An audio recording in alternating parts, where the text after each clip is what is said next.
Welcome. This is Astrology Insight Now, a weekly forecast program with astrology and other ways to help you make the most of your week and to heighten confidence for daily life. It's run by Pamela Cuccinell, that's me, the astrologer, and I invite you to find out more about my work at insightoasis.com. I look forward to your joining us every week. Please share with your friends, and here we go. Welcome to June 2026. And it is a month that brings us to July and summer and all the pyrotechnics that are up ahead for us as we get into the coming months. And some of you may be thinking, hasn't everything been kind of volatile already? And it has been, but we are in times of great acceleration and people basically responding to the influences that are around us. And when I say influences that are around us, from my perspective, the stars, the symbols in the sky mirror activity and challenges and evolutions that are happening here on Earth. It is a mystical language that when we pay attention to it, can inform us in ways that are certainly mind expanding and self-actualizing. And that's why I do this. That's why I talk into this microphone every week and post these podcasts, because I really passionately believe that when we pay attention to the natural world around us, we are part of the symphony of life, instead of basically saying, I'm just going to go my way, do what I want to do, and the heck with this world that I live in, this vast universe, the way I'm connected to the biological and natural and evolutionary world. So this is the focus of when I do this talking, is to get us aware of the signposts ahead and how we can move in ways that can motivate us or tell us, okay, good time to chill, whatever's happening, so that we feel more in sync with what's happening in the world instead of that everything's happening to us. It's about conscious awareness. And there's a heck of a lot of unconscious people in the world who are sort of going full tilt in whatever direction they think makes either sense to them or in their reactionary mode. Somebody says this and I'm going to do that. And when we become more conscious and focused and really aware of the present around us, we can have more fulfilled lives, lives where we feel we make more of an impact, and ideally more peaceful existence, which hopefully reverberates and embraces every part of the world that needs more peaceful existence. So, talking about Monday, June 1st. One thing those of you who listen regularly may be noticing is we're getting into long void of course moon periods. Now, the moon goes void of course when it is at the last degree in a sign that is making a geometric aspect to another planet. Because the moon symbolizes, among other things, the emotional weather. So when we have an idea of who the moon's talking to, then we have an idea of how people, things around us, what the emotional weather is going to be of the day. And when we have long void of course moon periods, depending on the sign of the moon, basically it's a time when the ancients say nothing comes of the matter, meaning that you can take an action, but there will be no fruit from it. Nothing will happen with what you're trying to move forward. Another way it can manifest is that we seem to not be making the connections we're looking to make.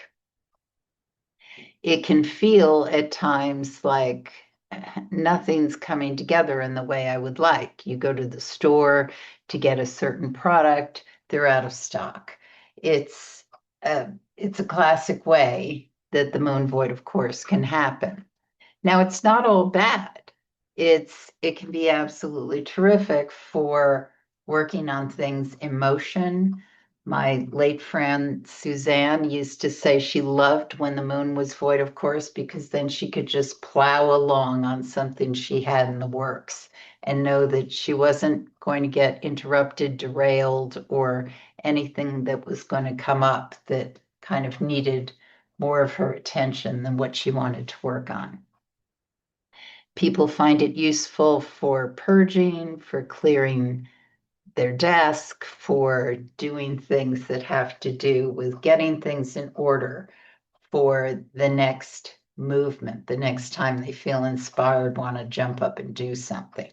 And the reason we're having these long void periods is because all the outer planets now are in early degrees of the new signs. They're all in air, and fire, except for Jupiter, which will catch up in late June. But that's sort of not considered an outer planet. It's more a generational planet like Saturn. But anyway, so the only time the moon is making these other connections is when we have the uh, faster moving planets, Mercury, Venus, Mars, in late degree of a sign. So we get these very long void of course days at this point in time. So Sunday, the day before this podcast with the full moon, the moon was void of course basically all day from morning until actually now that I'm talking about June 1st. And it's still void of course until 9:19 p.m. And it's void of course in the sign of Sagittarius. So there's a lot of there's a lot of passion that often happens when the moon is in the sign of Sagittarius. It's a fire sign, it's mutable, it can be excited, inspired by things. And so we can feel as though there's a lot of activity and a lot of things that are happening, but don't invest too much in potential outcomes. So you might have a luncheon or dinner where people are swapping ideas and everything seems so exciting. And you think everybody's going to be on board, running out and doing all these things that you've talked about that have to do with activism or sales, getting things done. And in the days, weeks to follow, nothing happens. Or it doesn't go where you thought it was going to go. So it's a great day to basically enjoy, stir the pot, throw ideas around, conceptualize, but don't nail anything down yet because it's not going to have the follow through that you want. A good way to utilize this day, actually, depending on what's going on, other than the things I've already mentioned about working on things already in motion or clearing the decks, is that 9:19 p.m., the moon goes in the sign of Capricorn. Now, the times I give are Eastern time, so you may need to adjust depending on where you are. But once the moon is in the sign of Capricorn, now we are cooking with gas, as the old phrase goes. And that means that, yes, you have the tools you need to follow through and get the outcome that you want to make happen. Now, we are in the waning moon cycle. The full moon was this past weekend. So, waning moon cycle means that usually we're most focused on wrapping things up, like finishing projects already in motion. However, you can be starting new things. There's nothing absolutely wrong with that. It's just the momentum isn't quite as fast as it is when we're in the new moon, waxing moon cycle. And with the moon in Capricorn, it's more a methodical way that we're working towards whatever the goal or thing is that we want to make happen. So not necessarily put it to action late Monday evening once that moon enters Capricorn, but it might be a good time to map out strategy, write your lists, plan out how you're going to really utilize the next day into Wednesday, because these are the powerhouse days for making all that come together. So it could be a real push on things that we're pulling together in this waning moon cycle, or it could be how we conceptualize, put things into place for where we're going in the weeks ahead. Could be working in projects already in motion, however you want to utilize it. The thing to keep in mind is that on Tuesday, the 2nd, there's a picture in the sky between the moon and Saturn in the late evening.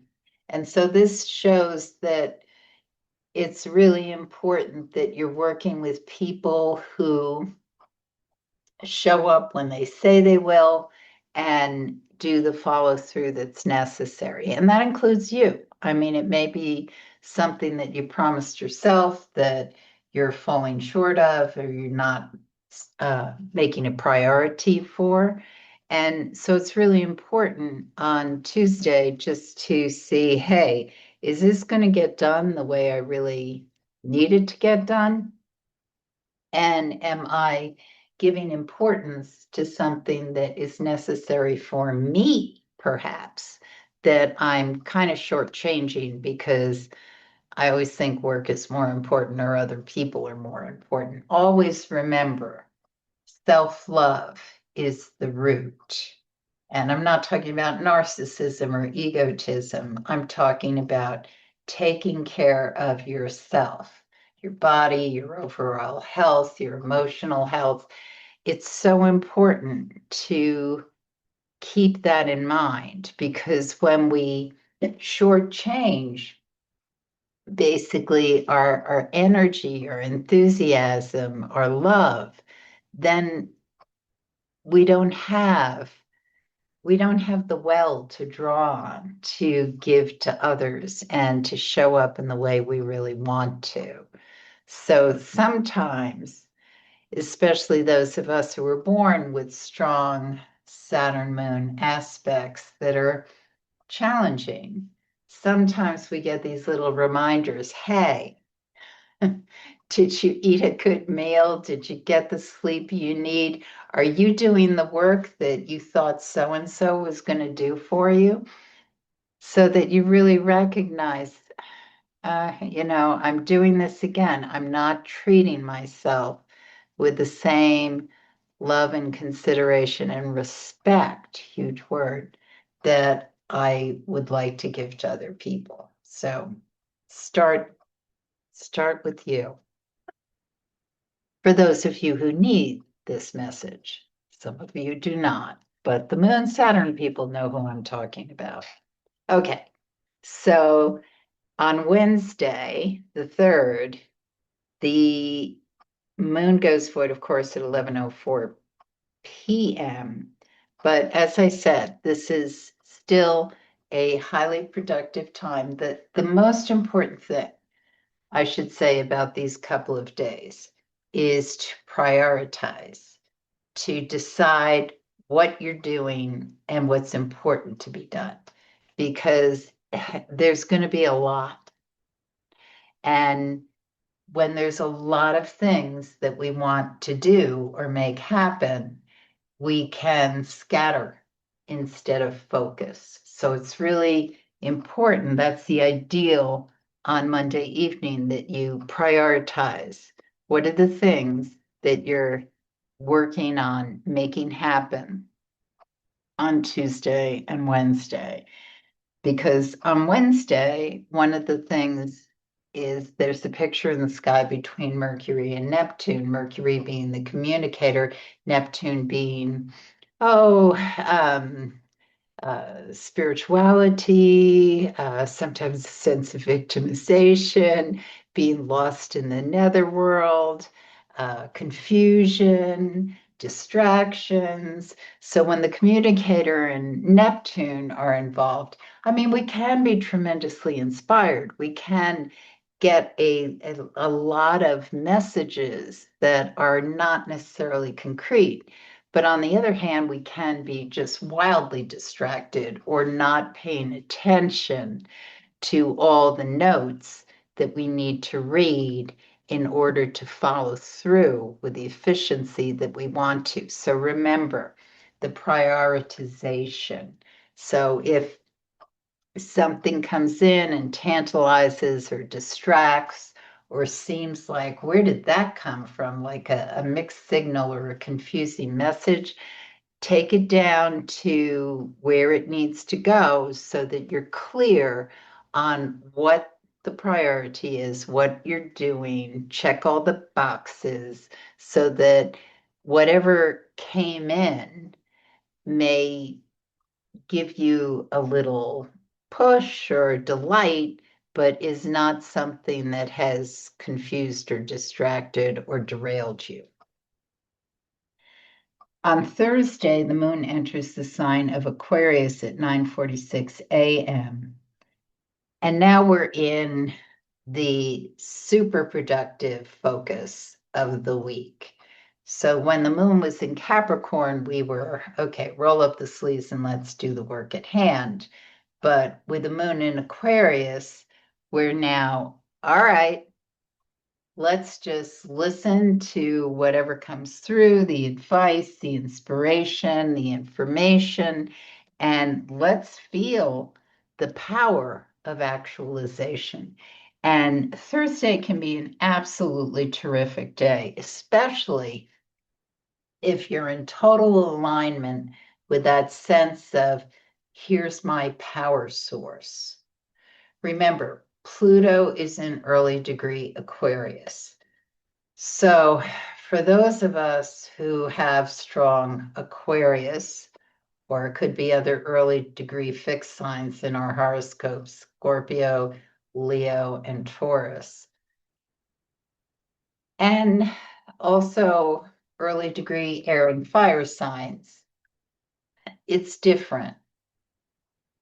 With the early degree fire and air signs, with the exception of Aquarius, we can feel like, woo, we're getting this real power source activity and feeling very jazzed, or a sense of strength and impact. And that's great, but we want to be clear on where it's coming from and why we're feeling that. Because Pluto it's about transformation, it's about wealth, it's about power, and it's about death.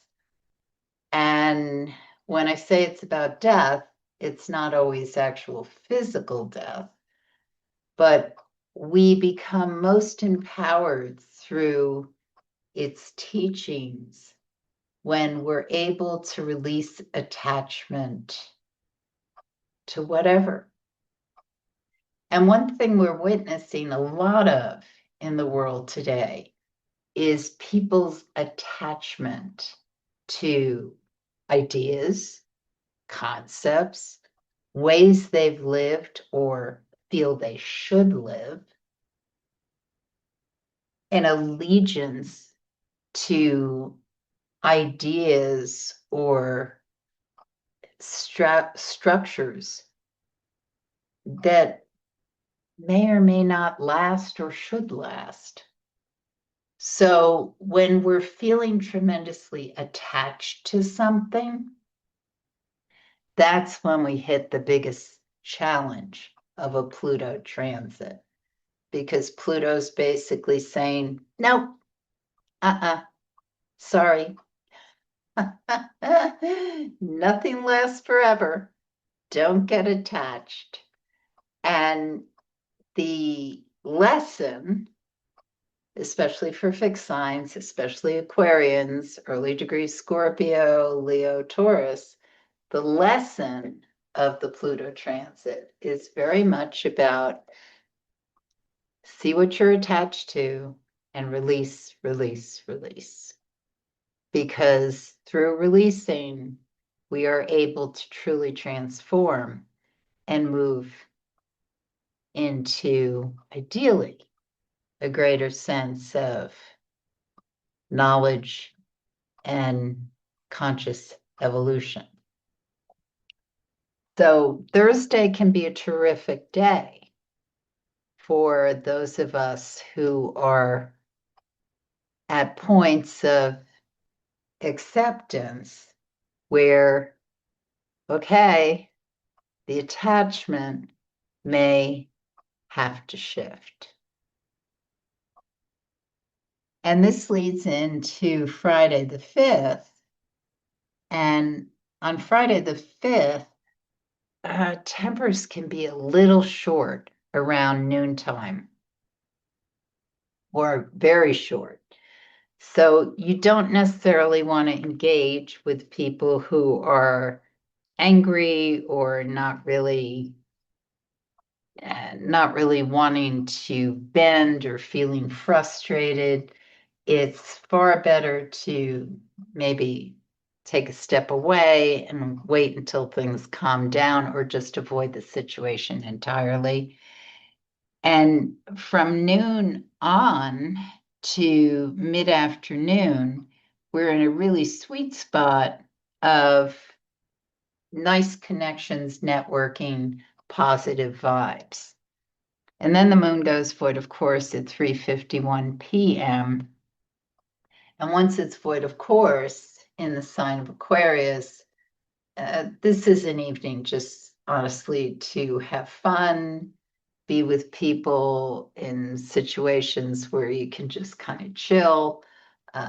Don't try to push too hard. Don't try to change the world. Just listen to ideas and share them, or just totally find a place where you can space out and just enjoy your own thoughts and company. So the interesting thing about once that moon goes void, of course, is it is void until 8:43 p.m.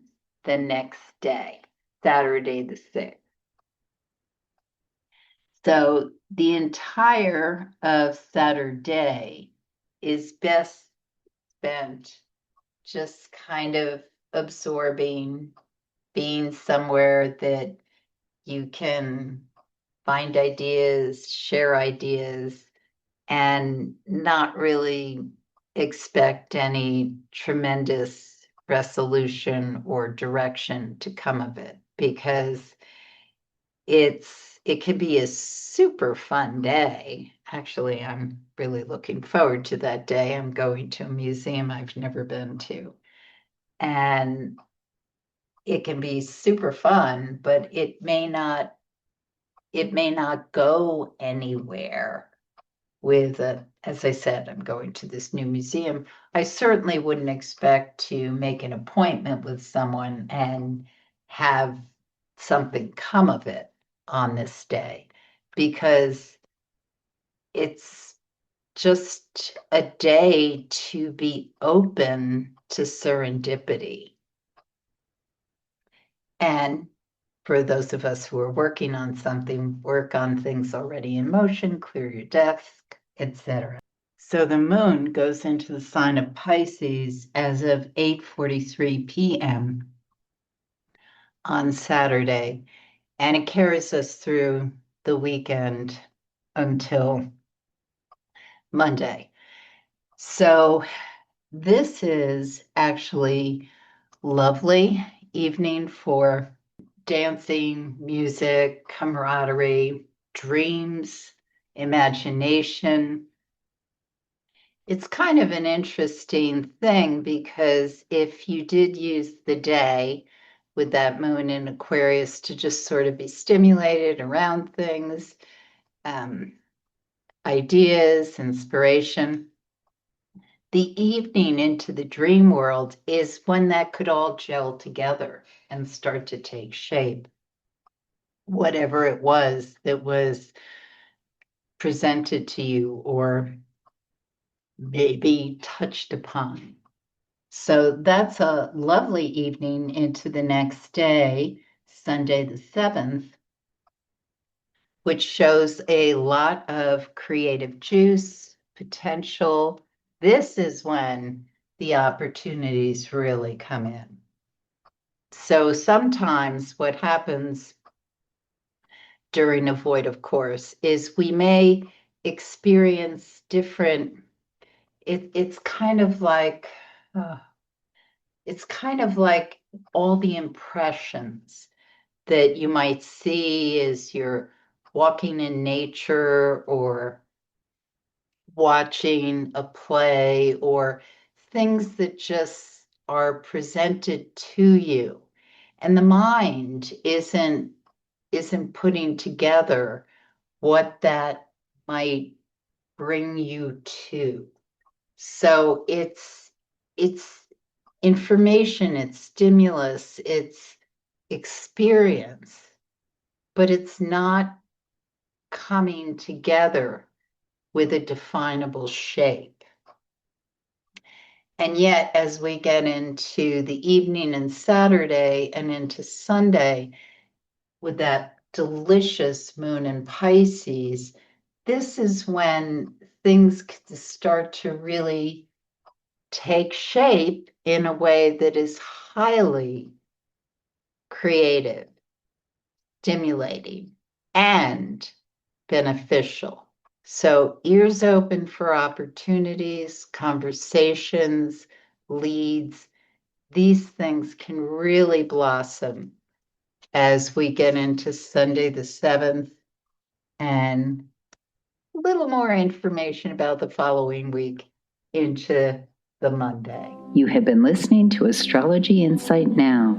Please share with your friends, and if you'd like to make a donation, you can do so at astrologyinsightnow.com. Have a stellar week, and we hope to see you next time.